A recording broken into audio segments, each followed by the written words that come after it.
Fitri Julianingsih dari kelas Administrasi Bisnis 3D Politeknik Negeri Medan. Dalam video kali ini saya akan menjelaskan mengenai elastisitas permintaan, elastisitas penawaran, dan juga mengenai elastisitas silang, serta bagaimana contoh soalnya, jenis-jenisnya, dan juga penjelasannya. Baiklah, langsung saja. Pada video sebelumnya kita telah membahas mengenai permintaan, penawaran, dan juga harga. Teman-teman bisa mengecek videonya di channel ini. Telah dijelaskan bahwa semakin tinggi harga maka semakin sedikit permintaannya. Apabila perubahan harga yang kecil akan menimbulkan perubahan yang besar terhadap jumlah barang yang diminta, maka dikatakan bahwa permintaan harga tersebut bersifat responsif atau permintaannya adalah elastis. Maka sebaliknya, jika perubahan harga relatif besar dan permintaannya tidak banyak berubah, maka permintaannya tidak elastis. Ukuran kuantitatif yang menunjukkan perubahan harga terhadap perubahan permintaannya disebut sebagai elastisitas permintaan. Sedangkan ukuran kuantitatif sebagai akibat perubahan harga terhadap jumlah barang dinamakan elastisitas penawaran. Pertama yang akan kita bahas adalah kasus pertama, yaitu kurva permintaan landai atau tidak terlalu curam. Mulanya dimisalkan kurva adalah S dan kurva permintaan adalah D, maka keseimbangannya berada pada titik E. Harga P dan jumlah barang yang diperjualbelikan adalah Q. Jika penawaran berkurang, yaitu kurvanya bergeser dari S menjadi S1, maka keadaan keseimbangan yang baru ditunjukkan oleh titik S1 juga. Dengan demikian, pergeseran kurva penawaran menyebabkan harga naik dari P menjadi P1 dan jumlah barang yang diperjualbelikan berkurang dari Q menjadi Q1. Selanjutnya adalah kasus kedua, di mana permintaan menurun dengan curam. Pergeseran kurva penawaran dari S menjadi S1 menyebabkan keadaan keseimbangan pindah dari titik E menjadi titik S1. Perpindahan ini berarti harga juga menjadi naik dari P menjadi P1 dan barang yang diperjualbelikan berkurang dari titik Q menjadi Q1. Dengan demikian, jika dibandingkan perubahan kasus dapat dilihat bahwa pergeseran dalam penawaran akan menimbulkan akibat yang berbeda terhadap perubahan dan jumlah harga yang diperjualbelikan. Jika permintaannya landai, suatu pergeseran kurva penawaran menimbulkan perubahan yang sedikit, tetapi jumlah yang dijual cukup besar. Dan bila permintaan bentuknya menurun dengan curam, suatu pergeseran ke atas kurva penawaran, maka akan menimbulkan harga yang besar, tetapi jumlah yang dijual relatif kecil. Selanjutnya mengenai manfaat dalam menafsirkan elastisitas permintaan. Bagi perusahaan dapat menjadi landasan untuk menyusun kebijakan penjualan dengan mengetahui sifat responsif permintaan. Jika berlaku perubahan harga perusahaan, maka perusahaan dapat menentukan perlu menaikkan produksi atau tidak untuk menaikkan hasil penjualannya. Jika seperti pada kasus 1, yaitu kurva permintaannya menunjukkan keadaan landai, maka dengan menaikkan produksi dan juga penawaran akan menambah dalam hasil penjualan. Jika keadaannya pada kasus 2, pertambahan penawaran akan merugikan perusahaan karena hasil penjualan akan menjadi berkurang.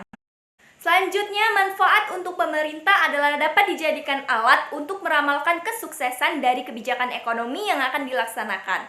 Misalnya begini, pemerintah ingin mengurangi impor jika permintaan barang impor seperti pada kasus 1 dalam keadaan landai. Pengurangan impor tidak banyak menaikkan harga. Berarti harga yang berlaku tidak terlalu memberatkan konsumen. Sebaliknya, sekiranya permintaan atas barang impor seperti kasus 2, yaitu kurva permintaannya dalam keadaan curam, tindakan pemerintah akan sangat merugikan masyarakat. Karena jumlah barang yang diimpor tidak banyak berkurang, tetapi harganya malah mengalami kenaikan yang tinggi. Dengan demikian, konsumen akan menanggung beban yang sangat besar sebagai akibat dari tindakan pemerintah dengan mengimpor barang tersebut.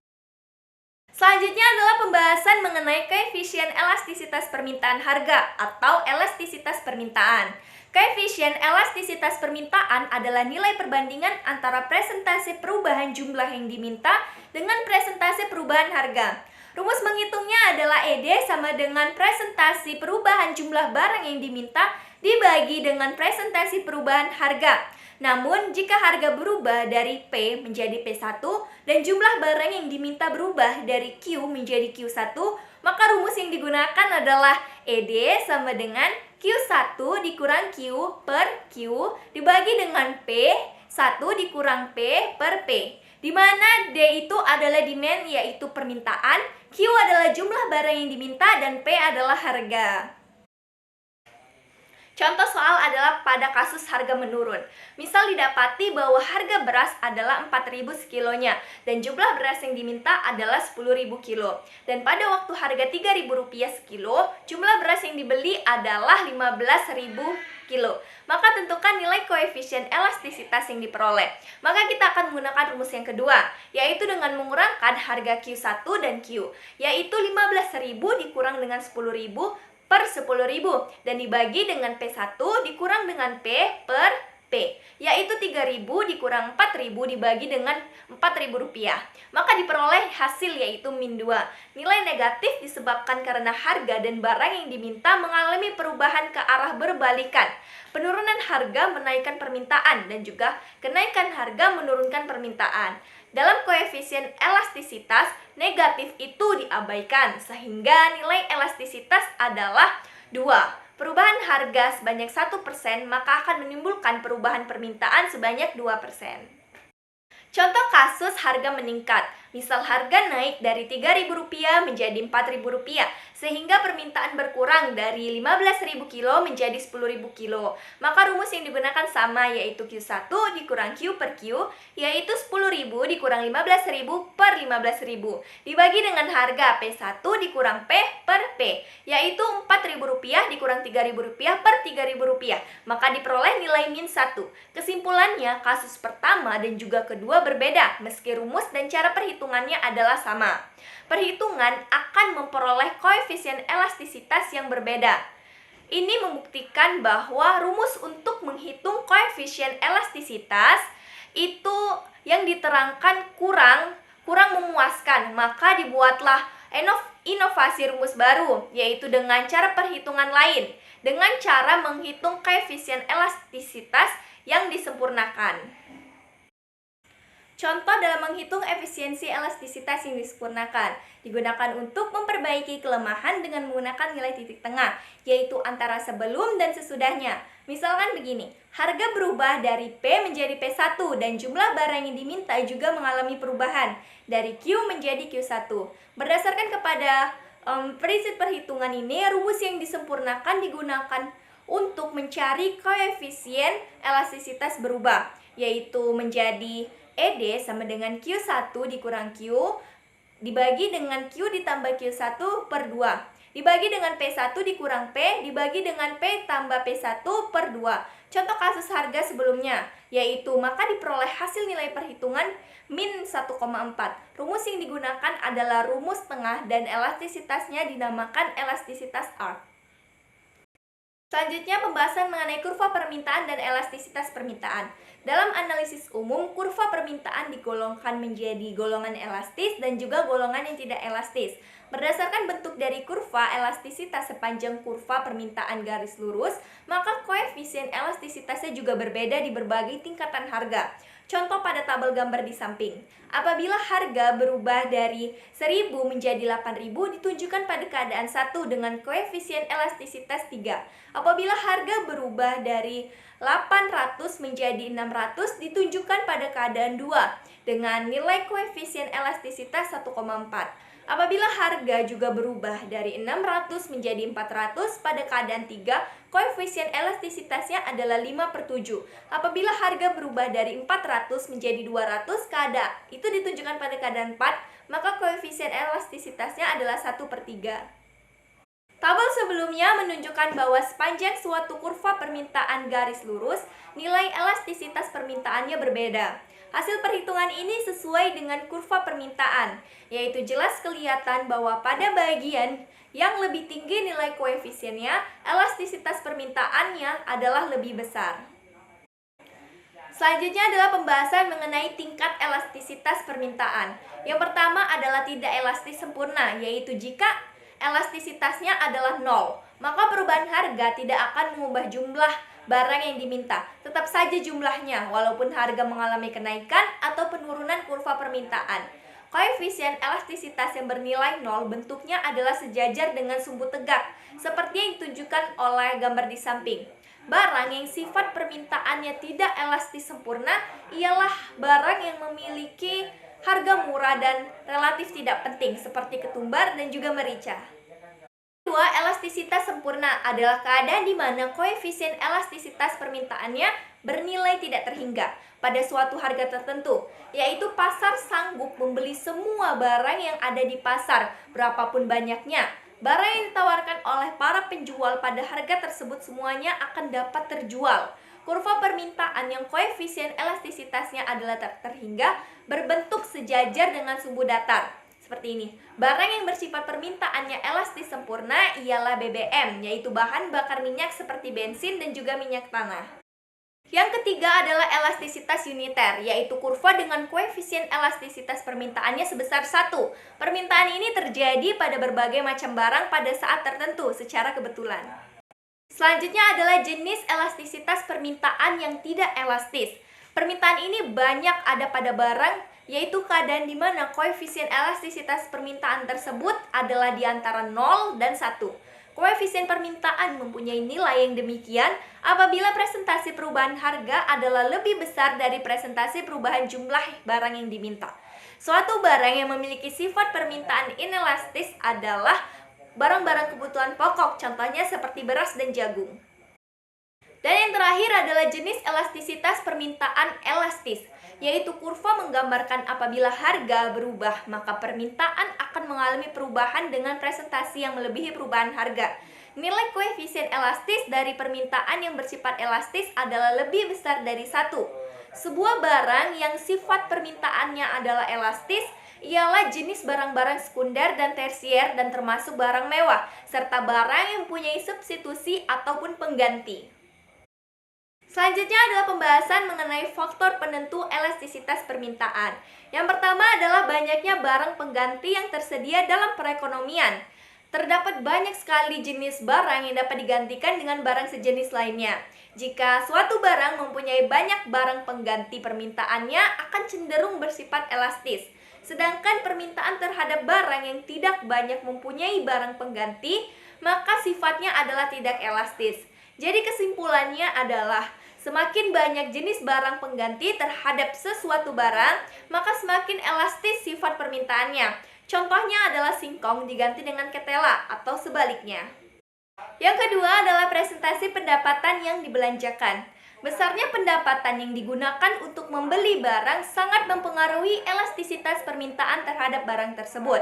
Semakin besar bagian pendapatan yang diperlukan untuk membeli suatu barang, maka semakin elastis permintaan terhadap barang tersebut. Faktor yang terakhir adalah jangka waktu analisis.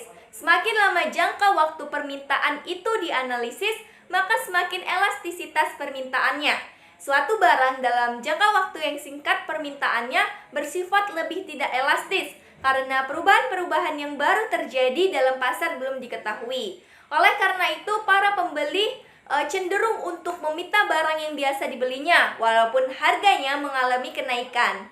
Contohnya, harga BBM yang naik tidak serta-merta menyebabkan konsumen untuk menghentikan pembeliannya. Akan tetapi konsumen akan mencari solusi bagaimana caranya untuk menemukan bahan bakar pengganti yang lebih murah harganya, kemudian baru pelan-pelan mengurangi kebutuhan akan BBM. Elastisitas silang atau cross elasticity adalah pengukuran persentase perubahan jumlah barang yang diminta sebagai akibat dari perubahan harga barang lain yang berhubungan. Misalnya adalah teh sebagai barang X dan kopi adalah barang Y. Dua jenis barang yang saling berhubungan. Apabila harga kopi meningkat akan mempengaruhi jumlah permintaan terhadap teh. Atau sebaliknya, apabila harga teh meningkat maka akan mempengaruhi jumlah permintaan pada kopi. Secara matematis, elastisitas silang dapat diukur dengan rumus tes presentasi perubahan jumlah barang yang diminta dibagi dengan presentasi perubahan harga barang. Contohnya perhitungan elastisitas silang antara teh sebagai barang X dan juga kopi sebagai barang Y. Rumusnya adalah sigma Q X dibagi dengan sigma harga Y dikali harga Y dibagi dengan jumlah barang X. 10 ditambah 20 dikali 40 dibagi 40, hasilnya adalah plus 0,5. Karena koefisiennya adalah positif, maka teh dan kopi itu dinamakan barang substitusi. Artinya, apabila harga kopi meningkat, maka konsumen akan mengurangi permintaannya terhadap kopi dan akan menggantikannya atau mensubstitusikannya dengan menggunakan teh. Dengan asumsi harga teh adalah konstan. Jadi, perubahan harga kopi akan menyebabkan permintaan terhadap teh itu dapat meningkat dan juga dapat menjadi menurun. Sehingga dapat kita simpulkan, terdapat hubungan yang terbalik antara harga kopi dan jumlah permintaan terhadap teh. Terakhir adalah pembahasan mengenai elastisitas penawaran. Perubahan harga akan mengubah jumlah penawaran. Oleh sebab itu, elastisitas juga digunakan untuk menerangkan perubahan penawaran. Konsep dari elastisitas permintaan itu sendiri adalah mengukur responsif permintaan yang ditimbulkan oleh perubahan dari harga. Sedangkan elastisitas penawaran melakukan penawaran sebagai akibat dari perubahan harga. Koefisien elastisitas dihitung dengan menggunakan rumus, yaitu dengan presentasi perubahan jumlah barang yang ditawarkan dibagi dengan presentasi perubahan harga, yaitu IS sama dengan QB dikurang QA dibagi dengan QA, dibagi dengan PB dikurang PA dibagi dengan PA. ES adalah koefisien elastisitas penawaran, QB adalah jumlah barang baru yang ditawarkan, QA adalah jumlah penawaran asal, PB adalah tingkat harga baru, dan PA adalah tingkat harga asal. Jenis elastisitas penawaran adalah sama dengan elastisitas permintaan, yaitu terdapat 5 tingkatan. Yang pertama adalah elastis sempurna, di mana para penjual bersedia menjual semua barangnya pada suatu harga tertentu. Ini terjadi apabila perubahan penawaran terus terjadi, meskipun tidak ada perubahan harga ataupun harga produknya itu tetap. Jadi contohnya itu adalah bahan bakar minyak dan juga sembako. Kurva penawarannya adalah sejajar dengan sumbu datar. Yang kedua adalah tidak elastis sempurna, yaitu kurva penawarannya berbentuk sejajar dengan sumbu tegak. Terjadi apabila penjual sama sekali tidak dapat menambah penawarannya, walaupun harga bertambah tinggi. Terjadi jika perubahan harga tidak mempengaruhi jumlah perubahan penawaran. Contohnya adalah seperti tanah dan air. Walaupun terjadi perubahan harga, kuantitas yang ditawarkan tetaplah sama. Yang ketiga adalah elastis uniter. Terjadi jika kurva tersebut bermula dari titik nol. Terjadi jika presentasi perubahan penawaran sama dengan presentasi perubahan harga. Contohnya adalah barang-barang dengan kebutuhan sekunder. Yang keempat adalah jenis tidak elastis. Terjadi apabila perubahan harga menimbulkan perubahan yang relatif kecil terhadap penawarannya, atau perubahan harga tidak begitu berpengaruh terhadap perubahan kuantitas barang yang ditawarkan. Contohnya adalah barang-barang dengan kebutuhan pokok primer, seperti beras. Yang terakhir adalah elastis. Terjadi apabila perubahan harga menyebabkan perubahan yang relatif besar terhadap penawarannya. Penawaran yang terjadi apabila presentasi perubahan harga lebih kecil dari presentasi perubahan penawarannya. Contohnya adalah barang-barang elektronik atau barang-barang mewah.